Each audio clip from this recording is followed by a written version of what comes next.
who are having a discussion about enrolling in a university course. First, you have some time to look at questions 1 to 7.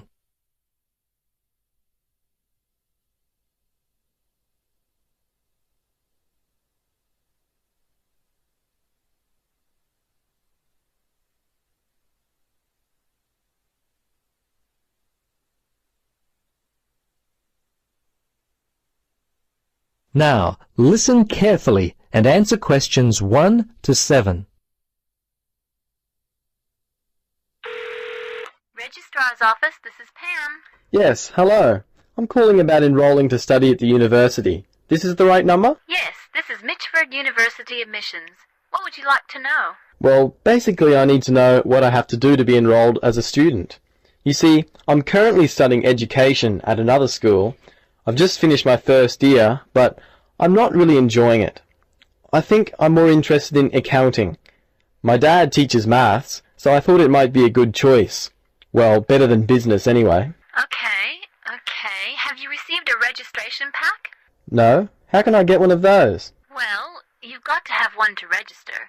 You can enroll at the university at any time after you receive a registration pack.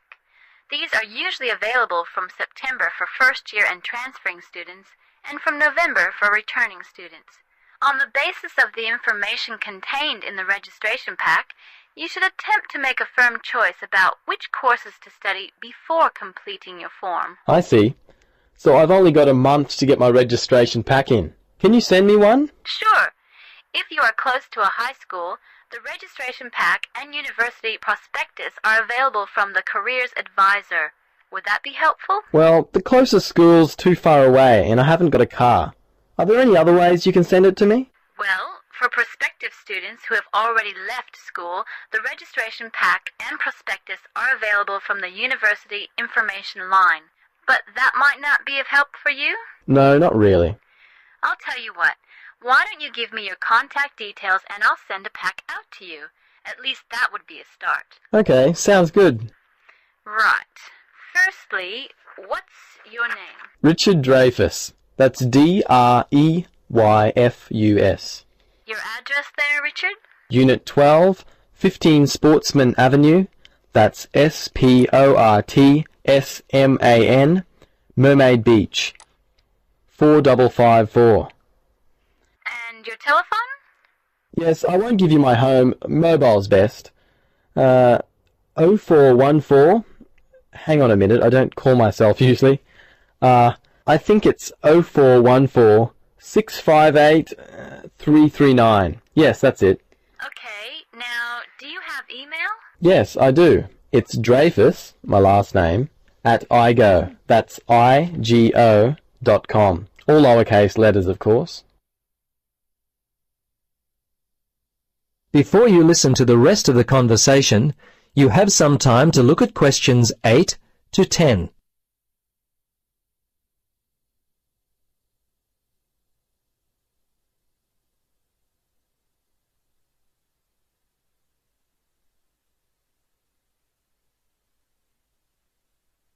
Now listen carefully and answer questions 8 to 10. Okay, that looks fine. Now, do you have any questions for me? Yes, I've got a friend who is interested in studying at the university. I'm not sure what would be the best way for him to register. Can you give me some suggestions? Sure. There are 3 ways to register. Option 1 is telephone registration.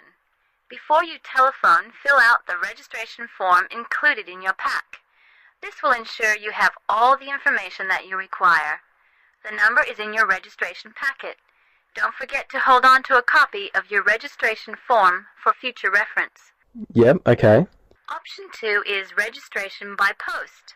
All you have to do there is complete the relevant sections of the registration form and post the completed form together with all documentation required in the envelope provided. All right. The third way is to simply come in.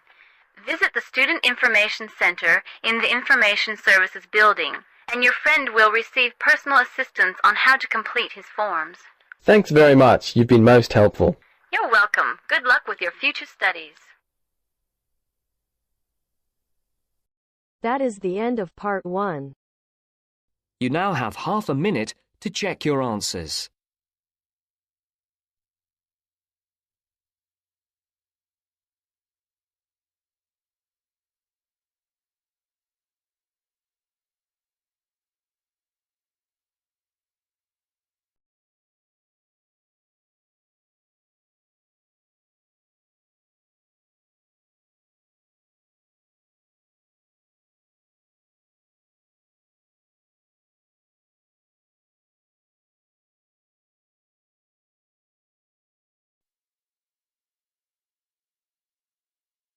Now turns to part 2. Part 2. First, you have some time to look at questions 11 to 17.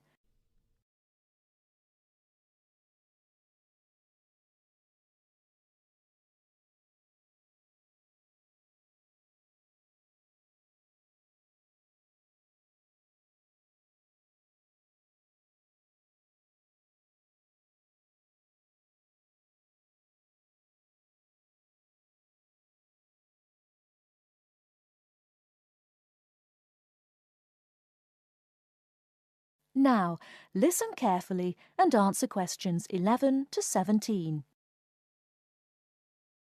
Hello, and thanks everyone for coming here today. I know it's always a bit stressful going for a job interview, but it's best to be prepared. For any of you who may not know me, my name is Fiona Ogilvie, and my job is to offer guidance and support for students with special needs. Now, you wouldn't be here today if you weren't interested in finding a job in the holidays. So let's get down to it and see what things you need to be looking out for. Most of you, I hope, will be applying for jobs with the companies that have been recommended by the university. The reason for this is that we here at the university already know these companies and have established good working relationships with them. I've also been to visit all of them and checked out the facilities they have to offer. You really need to make informed choices when you're looking for a job and make sure you know before you even get to the interview stage that your needs will be met. But I know that some of you are applying for jobs independently and have looked at companies outside the university recommended list. So for you, it's best to plan ahead and be aware of what it is you may need while you're working. Things that you need to check when you go for an interview are there enough toilet facilities and are these easily accessible? Also, you want to check that all the public areas inside the building are barrier-free, so you can get direct access to these public spaces whenever you need to. And ask about ramps into the building, so you know how many there are and where they are located. These kinds of things are so much more difficult to sort out when you've started work, as they take time. But ramps are an absolute must, so please make sure you know where they are. Another thing you must make sure of is that the lifts have the correct lowered control panels. Ask if all the lifts have this facility or if it's only certain ones. Now, something I think that is often overlooked is working hours. What you want to make sure of is that you get flexi time. This basically means that your working hours are flexible and you can clock on and clock off in times that suit you. Within reason, of course. Most companies do recognise that it takes much longer for someone in a wheelchair to get on and off buses and trains. Public transport can take that much longer, so you need to be organised and prepared. And for those of you lucky enough to own a car, check how many disability parking spaces are available. Remember that it's your right to have a disabled parking space. These also need to be near enough to a wheelchair-accessible entrance or ramp. OK, are there any questions before we move on? Before you hear the rest of the talk, you have some time to look at questions 18 to 20.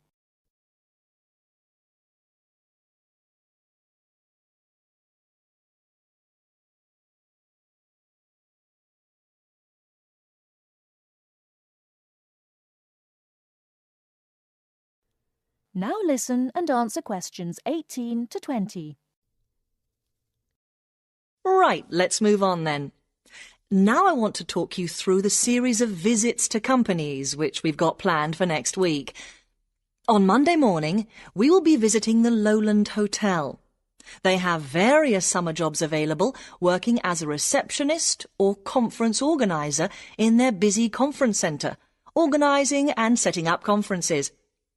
You need to be prepared for working in an office environment and spending quite a bit of time talking on the telephone. The bus leaves for the hotel at 9 a.m, so make sure you leave yourself plenty of time to get there.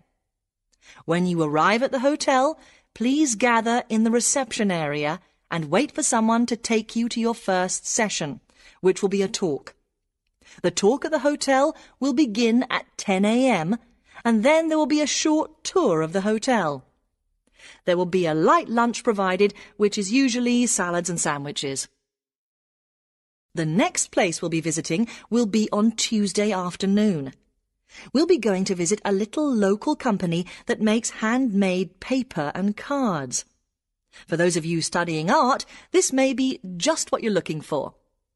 We'll be taken on a tour of the company which lasts 3 hours. The tour will start at 3:30 p.m, and after that you'll have a chance to meet some of the staff. Tea and coffee will also be provided. We have no trips planned for Wednesday, but on Thursday morning we'll be going to Tobago Travel Agency. This is a very popular choice amongst our students because you can get student discounts on holidays. We've booked a coach for this, and it'll leave from outside the refectory at 8 a.m. You'll need to bring a packed lunch for this, so please don't forget. There is a little canteen where you can buy hot and cold food, but this is closed on Thursdays. Friday, we'll be having representatives from all the companies visiting us, so you will have a chance to ask any questions, and of course, put your name down on the list if you're interested in working for them over the summer. This event will take place in the main hall next to the library, and it'll run from 10:30 until 4. I really hope you make the most of this excellent opportunity to not only earn yourself some extra money, but also to gain experience of what it's like to work. And if you'd like to find out more, then please ask some of the students who worked last year. They're all wearing green badges and will be happy to speak to you afterwards. That is the end of part 2. You now have half a minute to check your answers.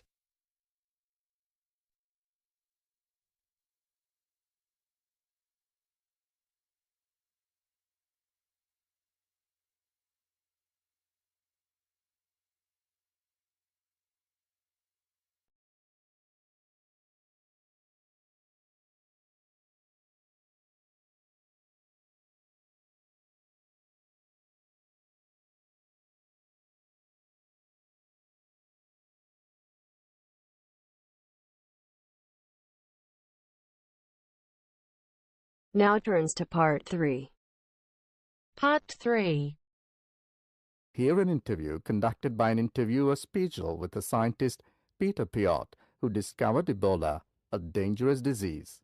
Both of them are conversing about the disease and its origin. First, you have some time to look at questions 21 to 25.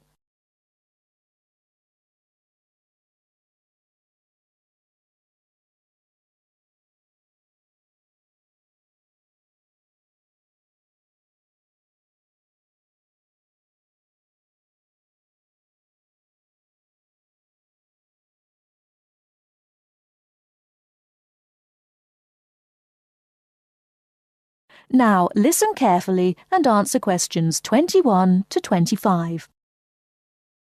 Professor Piot, as a young scientist in Antwerp, you were part of the team that discovered the Ebola virus in 1976. Can you tell how did it happen? I still remember. Some day in September, a pilot from Sabina Airlines brought us a shiny blue thermos and a letter from a doctor in Kinshasa, in what was then Zara in the thermos. He wrote there was a blood sample from a Belgian nun who had recently fallen ill from a mysterious sickness in Yambuku, a remote village in the northern part of the country. He asked us to test the sample for yellow fever. These days, Ebola may only be researched in high-security laboratories. How did you protect yourself back then? We had no idea how dangerous the virus that we were dealing with was. And there were no high-security labs in Belgium back then. We just wore our white lab coats and protective gloves. When we opened the thermos, the ice inside had largely melted and one of the valves had broken. Blood and glass shards were floating in ice water. We fished the other, intact test tube out of the slop and began examining the blood for pathogens using the methods that were standard at the time. But the yellow fever virus apparently had nothing to do with the nun's illness. No, and the test for Lassa fever and typhoid fever were also negative. What then could be? Our hopes were dependent on being able to isolate the virus from the sample. To do so, we injected it into mice and other lab animals. At first, nothing happened for several days. We thought that perhaps the pathogen had been damaged from insufficient refrigeration in the thermos. But then, one animal after the next began to die. We began to realize that the sample contained something quite deadly. But you continued. Other samples from the nun who had just died arrived from Kinshasa. When we were just about able to begin examining the virus under the electron microscope, the World Health Organization entrusted us to send all of our samples to a high-security lab in England. But my boss at the time wanted to bring our work to a conclusion no matter what. He grabbed a vial containing virus material to examine it, but his hand was shaking and he dropped it on a colleague's foot. The vial shattered. My only thought was, oh shit! We immediately disinfected everything, and luckily our colleague was wearing thick leather shoes. Nothing happened to any of us. Before you hear the rest of the talk, you have some time to look at questions 26 to 30.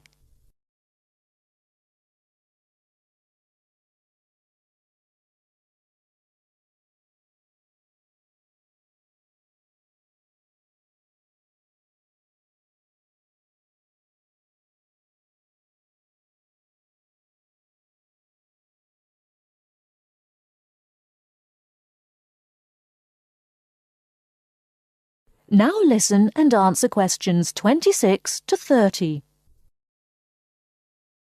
Were finally able to create an image of the virus using the electron microscope. Yes, and our first thought was, what the hell is that? The virus that we'd spent so much time searching for was a very big, long, and worm-like. It had no similarities with yellow fever. Rather, it looked like the extremely dangerous Marburg virus, which, like Ebola, causes a hemorrhagic fever. In the 1960s, the virus killed several laboratory workers in Marburg, Germany. Were you afraid at that point? I knew almost nothing about the Marburg virus at the time. When I tell my students about it today, they think I must be from the Stone Age. But I actually had to go to the library and look it up in the Atlas of Virology. It was the American Center for Disease Control which determined a short time later that it wasn't the Marburg virus, but a related unknown virus. Hundreds of people had already succumbed to the virus in Yambuku and the area around it. You were also the one who gave the virus its name. Why Ebola? On that day, our team sat together till late into the night. We had a couple of drinks discussing the question. We definitely didn't want to name the new pathogen Yambuku virus, because that would have stigmatized the place forever. There was a map hanging on the wall, and our American team leader suggested looking at the nearest river and giving the virus its name. It was the Ebola River. So by around 3 or 4 in the morning, we had found a name. But the map was small and inaccurate. We only learned later that the nearest river was actually a different one. But Ebola is a nice name, isn't it?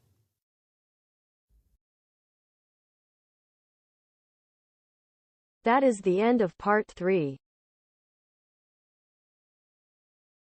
You now have half a minute to check your answers.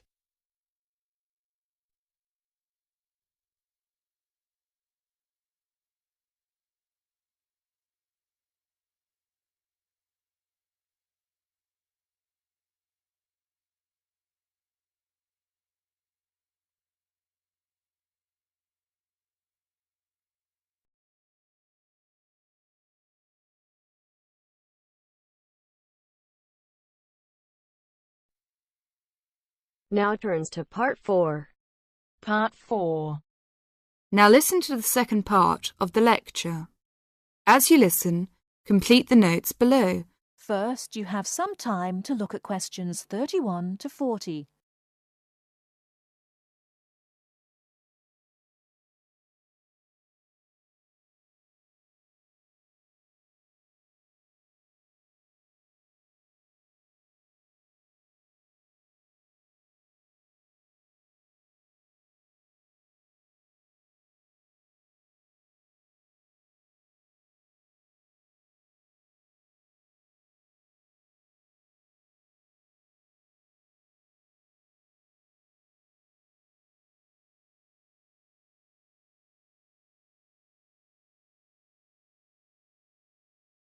Now listen carefully and answer questions 31 to 40. Now let's turn to shopping, which may interest you more. In general, shops open at 9 o'clock in the morning and close at 5:30 in the afternoon. In country towns and quieter suburbs, smaller shops close for an hour at lunchtime, and once a week there tends to be an early closing day when most shops shut during the afternoon. Many cities have a late night once a week when shops stay open until approximately 8 o'clock in the evening.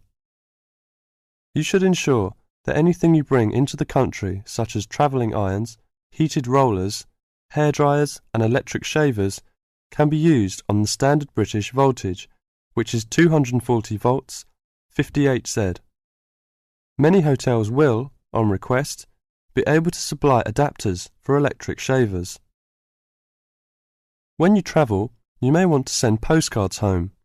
Stamps can be bought at post offices throughout Britain. They are open from 9 o'clock to 5:30 Monday to Friday, and until 12:30 on Saturday.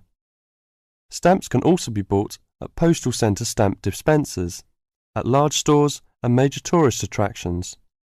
For posting letters, you don't have to go far before finding a red painted letterbox. Alternatively, use the letterboxes at post offices. You may ask how much to tip in hotels and how much it is for a taxi. There are no fixed rules on tariffs about this, and the following is intended only as a guide to customary practice. Most hotel bills include a service charge, usually 10 to 12%, but in some larger hotels, 15%. Where a service charge is not included, it is customary to divide 10 to 15% of the bill among the staff who have given good service. In restaurants, if a service charge is not included in the bill, then 10 to 15% is usually left for the waiter. For porters, we usually give 30p to 50p per suitcase. For taxis, 10 to 15% of the fare. Hairdressers, £2 according to how much work they have done, plus 50p to the assistant who washed your hair. If you drive in Britain, you should remember to drive on the left and overtake on the right. The wearing of seatbelts is compulsory for the driver and front seat passengers. Now let's talk about full details of Britain's road regulations. A copy of the Highway Code can be obtained from offices of the Automobile Association, AA, or Royal Automobile Club, RAC, at most ports of entry. These two motoring organisations can also provide plenty of helpful information to all motorists. Contact AA. Telephone is 01 854 7373, 24-hour service. RAC telephone is 0304 204 256, 24-hour service. For something more serious, telephone operators will give you the telephone number and address of a local doctor's surgery. Alternatively, you can go to the casualty department of any general hospital or, in the case of severe emergency, dial 999. 999 is free. Remember, unless you belong to a European Community country or one with which the UK has reciprocal health arrangements, you will be charged for the full cost of medical treatment in Britain, except in the case of accidents or emergencies requiring outpatients treatment only. It would therefore be wise to take out full medical insurance before leaving home. That is the end of part 4. You now have half a minute to check your answers.